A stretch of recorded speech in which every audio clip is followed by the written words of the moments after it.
Bonjour à tous. Donc, Tom vous a présenté le PRDD, 4 grands axes: le logement, enfin le résidentiel, le cadre de vie, l'économie et la mobilité. Moi, je vais vous présenter l'axe résidentiel. Je vais trop vite.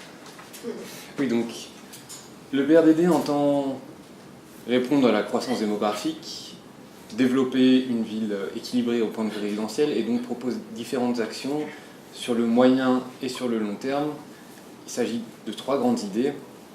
La première, c'est densifier le tissu urbain existant, c'est-à-dire qu'on ne va pas construire n'importe quoi en grande quantité n'importe où. L'idée, c'est bien évidemment de s'implanter dans le cadre qu'on connaît déjà, dans les bâtiments qui existent déjà. Et on a mis ici des petits illustratifs de s'intégrer, de venir s'insérer dans l'ordre urbain existant. Alors on voit l'ordre fermé, semi-ouvert, ouvert. Il s'agit notamment de venir permettre l'implantation de logements dans les immeubles qui existent déjà, dans les commerces qui restent inoccupés, dans les logements qui restent inoccupés aussi des commerces, dans les parcelles qui sont sous ou qui ne sont pas développées. Mais il ne s'agit pas de le faire de manière inconsidérée. Donc le PRDD apporte un certain nombre de conditions. Il sera possible de développer du logement dans le tissu existant si on n'est pas trop loin du réseau de transport en commun, si on n'est pas trop loin d'une offre en espace vert. Plus d'habitants, ça veut dire aussi plus de besoins, et donc il faut évidemment que l'espace public soit en capacité d'absorber cette nouvelle population. Dans le respect du patrimoine architectural, l'idée c'est à la fois de prendre en compte ce qui existe déjà, mais il s'agit aussi de prendre en compte le voisinage. On veut pas, enfin le PRDD n'entend pas mettre des logements contre la vie de la population qui est déjà là. Il s'agit vraiment de faire en sorte que ça se passe sans heurts. Il s'agira évidemment aussi de permettre le développement de nouveaux logements et de nouveaux immeubles en relation avec la taille de la parcelle ou en relation aussi avec ce que je disais tout à l'heure, l'ordre bâti. On ne va pas construire des bâtiments très hauts si la rue est très étroite, et inversement, on ne va pas faire des bâtiments très bas si on présente une certaine densité. Donc ça, c'était vraiment le premier pilier. On accompagne la densification de l'existant, on accompagne l'implantation des nouveaux logements là où c'est dans la ville qu'on connaît déjà. Deuxième point que le PRDD développe, c'est la création de nouveaux pôles de développement prioritaires en plus du territoire du canal. Donc là aussi, il s'agit de toujours avoir en tête cette idée de qualité de vie, de cadre de vie. On ne veut pas entasser les gens, il s'agit vraiment de créer des quartiers intéressants, vivants, avec toute la mixité qu'il convient d'avoir pour vivre vraiment dans une ville de proximité. Donc le premier grand pôle du canal, vous connaissez tous, qui se compose de 8 sous-opérations. L'idée, on connaît le potentiel du canal, on sait qu'il y a des entreprises super vivantes, il y a beaucoup d'espace, il y a l'élément eau, il y a un vrai potentiel, il y a une population qui est déjà là aussi. L'idée, c'est de venir profiter de ce potentiel et de le révéler justement au travers de ces différentes sous-opérations, chacune répondant à un besoin spécifique, mais toujours là aussi avec cette idée de mixité et de cadre de vie. Il s'agit en fait de venir mettre en œuvre, de développer encore plus avant le plan Chemetov qui a été adopté en 2014 par le gouvernement. Et là aussi, son fondement, c'était mixité, cadre de vie. À côté de ce pôle, de ce territoire du canal et de ses sous-opérations, Vistebroek, il y a Port de Ninove, Tour et Taxi, Scarbeck Formation, je ne vais pas vous les dire tous parce que c'est un petit peu fastidieux. Il y a 10 pôles de développement prioritaires qui sont prévus par le PRDD. Et donc là, le gouvernement entend créer des nouveaux quartiers avec toutes les fonctions. Je me répète beaucoup. mais c'est pour vous montrer l'importance et l'accent qui est mis sur cette réflexion globale, donc, qui se distribue dans toute la région. Il s'agit, pour commencer, du quartier Josaphat, qui est déjà relativement avancé dans sa conception. L'idée, c'est d'implanter sur l'ancienne gare de triage 1800 logements, des espaces publics nouveaux, des connexions aussi de chaque côté de la voie ferrée, des équipements publics, une école, une halle de sport. Il s'agit aussi d'intégrer la nouvelle offre S-RER, et puis d'accompagner sur place, il y a déjà des entreprises existantes, et donc de ne pas chasser ces entreprises. On a besoin de ces emplois, on a besoin de cette richesse qui est créée sur place, mais de bien les intégrer dans le quartier, histoire que la cohabitation se fasse au mieux. Donc voici ce à quoi pourrait ressembler d'ici quelques années le quartier Josaphat. Autre pôle avec aussi beaucoup d'actualité, le quartier Reyers, donc à Scarbeck et sur les communes avoisinantes. Sur le quartier Reyers, il s'agit de 2 opérations qui sont aussi en cours de conception. Il y a le côté Mediapark, où la région va accompagner la RTBF, la VRT, dans la démolition et la reconstruction de 2 nouveaux sièges radio-tv, réutilisation du parc derrière cette grande barre, reconversion en un nouveau parc de 8 hectares, de la création de logements, de la création de quelques commerces en lien avec justement cette programmation plutôt média, mais aussi pas mal de logements, 2 à 3 000 logements sur site. À côté de ça, il y a le long de l'actuelle E40 qui vient de Liège. Cette autoroute, elle est déjà difficile dans le contexte urbain. Une autoroute en pleine ville, c'est toujours un petit peu curieux. Donc le gouvernement a avancé sur l'étude Parkway de Bruxelles. Il s'agit, sans réduire la capacité de transit de cet axe, de venir récupérer les voies de circulation qui ne servent pas, de recréer sur ces voies de circulation un parc un peu atypique tout le long. Il s'agirait aussi d'accompagner le long de l'axe E40 tous les bureaux qui sont restés longtemps vacants et de les reconvertir progressivement en logements, et donc là aussi créer un nouveau quartier équilibré. Donc voici un des derniers plans pour le Mediapark. Donc on voit avec, vous voyez, les 2 sièges VRT RTBF, ce parc ligne et puis les implantations qui vont venir s'y mettre peu à peu. Autre endroit, autre typologie de pôle de développement prioritaire, le quartier européen. Donc là, il ne s'agit pas de venir raser tous les immeubles et tout ce qui existe, ça, on est content qu'ils soient là et il y a quand même beaucoup de choses qui marchent bien. Il s'agit de venir ajouter les dimensions qui y manquent.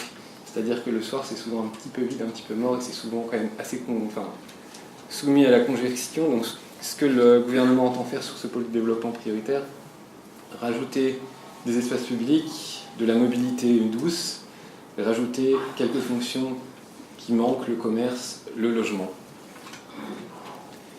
Au risque d'être un peu provoque, je vous montre cette image du plan urbain loi. Donc là, c'est une des visions. On autorise les propriétaires des parcelles à monter en hauteur, mais par contre, ils nous libèrent de l'espace public au sol et on crée une certaine aération, même si on monte bien plus haut, dans tout le quartier, et donc au bénéfice des usagers et des résidents qui sont invités à venir s'implanter sur place.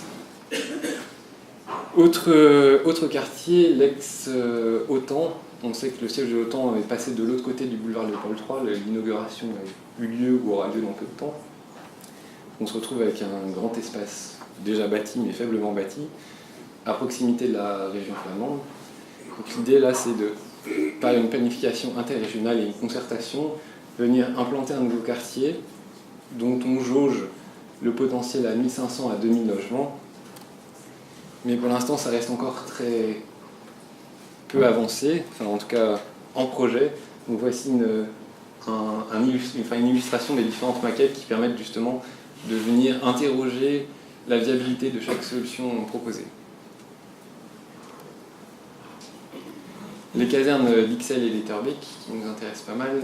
Là, il s'agit d'un espace au caractère patrimonial vraiment affirmé, ces anciennes casernes. L'idée, c'est à terme, la région récupère ces casernes qui seront libérées par l'État fédéral. On vient y implanter une cité étudiante avec 770 cotes sur place, mais également des équipements. Et puis, vu qu'on ne veut pas faire un quartier refermé pour les étudiants, seulement pour les étudiants, on prévoit aussi quelques commerces et 200 logements familiaux. L'idée, c'est aussi d'ouvrir au maximum ces casernes aux quartiers avoisinants. On sait qu'il y a la plaine qui est juste en face, la gare d'Etterbeek. Donc voici ce à quoi pourraient ressembler d'ici quelques années les casernes d'Ixelles et d'Etterbeek, sachant qu'il y a aussi un financement fédéral sur ce projet. Un peu plus loin au sud, le quartier Delta Herman de Brou. Là aussi, la planification est lancée.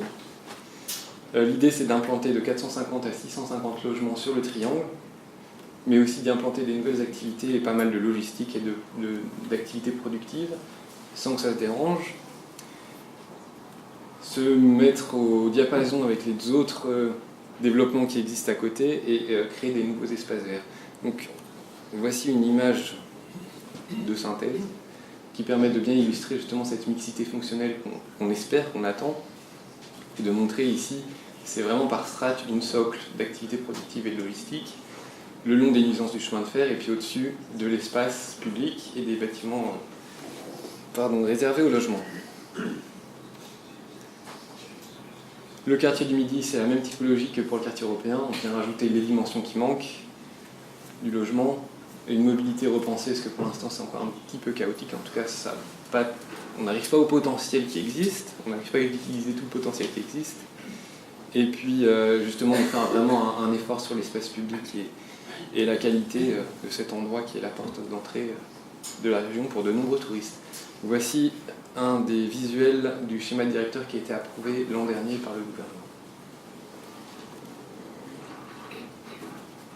Les prisons de Saint-Gilles, là aussi, on est sur un peu la même typologie que pour les casernes. Un côté patrimonial très affirmé, vraiment intéressant, qu'on compte vraiment garder, et pour autant des nouvelles fonctions à développer sur ce site. L'idée du PRDD, l'idée du gouvernement, c'est de faire plus l'accent sur le logement, avec un potentiel de 1000 logements, mais aussi de mettre des écoles, et puis éventuellement quelques commerces, si mes souvenirs sont bons. Voici ce à quoi ça pourrait ressembler d'ici quelques années, si tout se passe bien.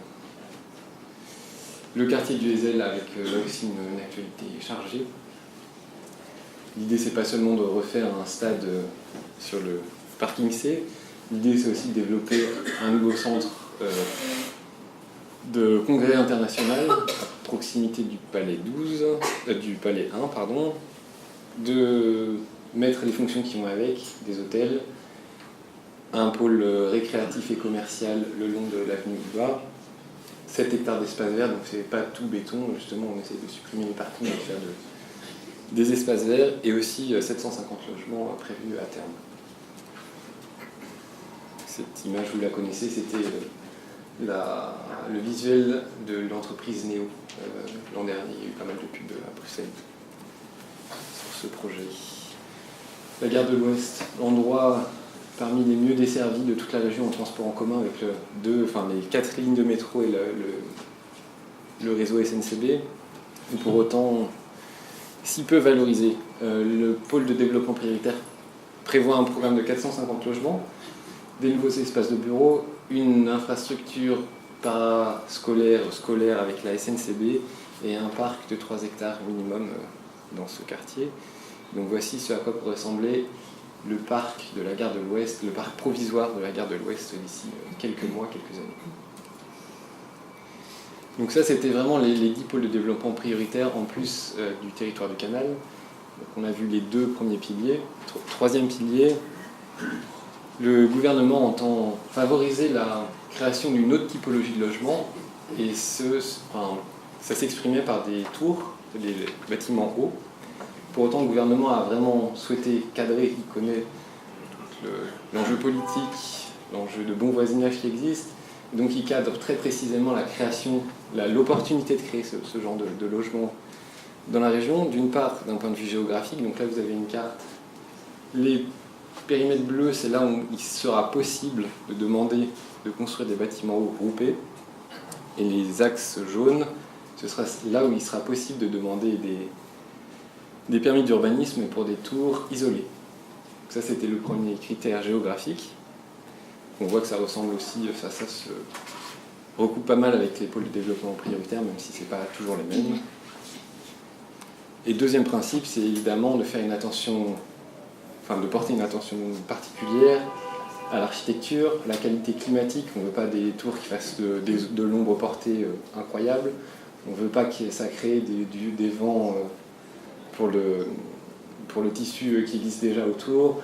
On veut que le socle soit vivant, actif, avec des équipements. On ne veut pas que ça fasse de la congestion. Donc le gouvernement sera très attentif pour chaque demande à ce que toutes les qualités soient bien réunies avant d'autoriser la création de ces tours.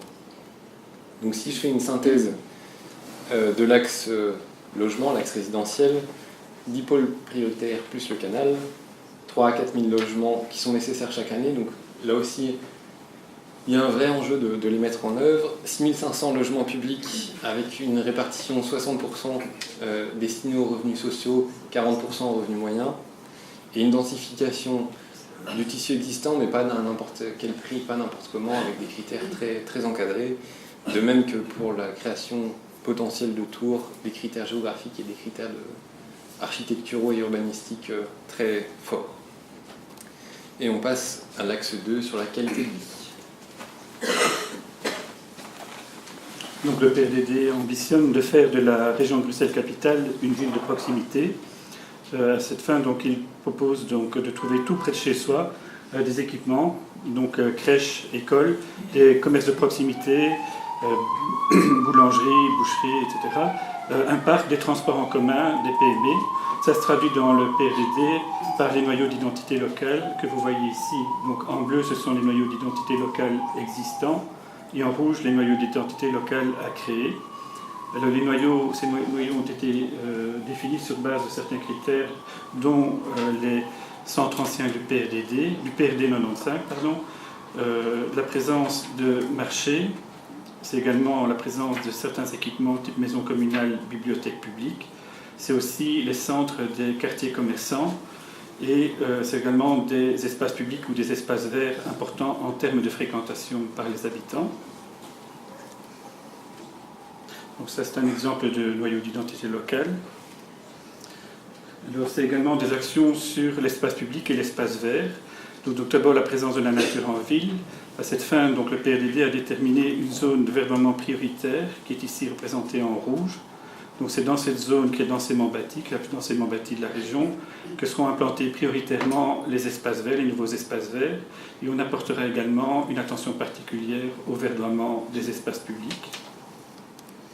C'est également la qualité des espaces publics. À cette fin, le PRDD a également défini 6 espaces publics d'importance régionale à réaménager. Donc c'est la porte de Ninove, c'est également les piétonniers du centre, c'est l'espace public compris entre la Toison d'Or, le Sablon et la place Stéphanie. C'est également le rond-point Schumann, le réaménagement du boulevard Reyers suite à la destruction du viaduc et également la finalisation des travaux sur la place Madou et la place Rogier. Donc on y amènera une importance plus importante aux piétons et aux cyclistes. Donc ça, c'est des exemples. Donc c'est les nouveaux parcs de la Seine qui sont aménagés ici tout près, donc à Scarbeck, et le réaménagement se poursuit. C'est également l'aménagement du parc de Tour et Taxi. Alors c'est aussi valoriser la présence de l'eau en ville et lutter contre les inondations. Donc le PRDD propose de reconnecter les différents tronçons des ruisseaux, enfin des rivières et ruisseaux qui sont pour l'instant discontinus. Cela permettra notamment de lutter contre les inondations et de réintroduire la nature en ville. Donc ça, c'est un exemple. Alors, c'est également valoriser et aménager les grands ensembles naturels comme lien avec les régions voisines. Ça concerne essentiellement donc, la forêt de Soigne au sud, la zone de Neerpede à l'ouest, et la zone située, donc les sites et parcs situés à proximité du domaine royal de Laken et du site du Hezel au nord. Alors, c'est également rénover les quartiers. Donc, à cette fin, le PRDD a défini la zone de rénovation urbaine dite ZRU. Cette zone qui est, donc, reprend la zone la plus défavorisée de la région. Donc, c'est basé sur des critères non seulement d'état du bâti, mais également des critères socio-économiques. Dans cette zone, les primes à la rénovation et à l'embellissement des façades pourront être majorées. C'est également dans cette zone qu'ont été définis 5 contrats de rénovation urbaine, donc les CRU. Donc il y en a un, donc c'est le premier CRU numéro 1, donc c'est Avenue du Port, Citroën, Allée Verte et Touré Taxi. Le deuxième, donc c'est Gare du Nord, rue de Brabant, boulevard Saint-Lazare. Le troisième, c'est Bécante, Gare de l'Ouest, Chaussée de Mons et Brel, pardon. Le quatrième, c'est Avenue du Roi à Forêt-Saint-Gilles. Et le cinquième, c'est Roro et boulevard Poincaré. Donc, dans ces contrats de rénovation urbaine, le gouvernement pourra investir majoritairement dans le réaménagement d'espaces publics. Donc, en synthèse, pour l'axe 2, donc c'est une ville de courte distance, c'est tout trouvé à 5 minutes de chez soi. C'est rénover les rénovations urbaines via les contrats de quartier durable, les 5 contrats de rénovation urbaine et la zone de rénovation urbaine. C'est également 6 espaces publics régionaux emblématiques à renforcer et c'est la préservation du patrimoine naturel.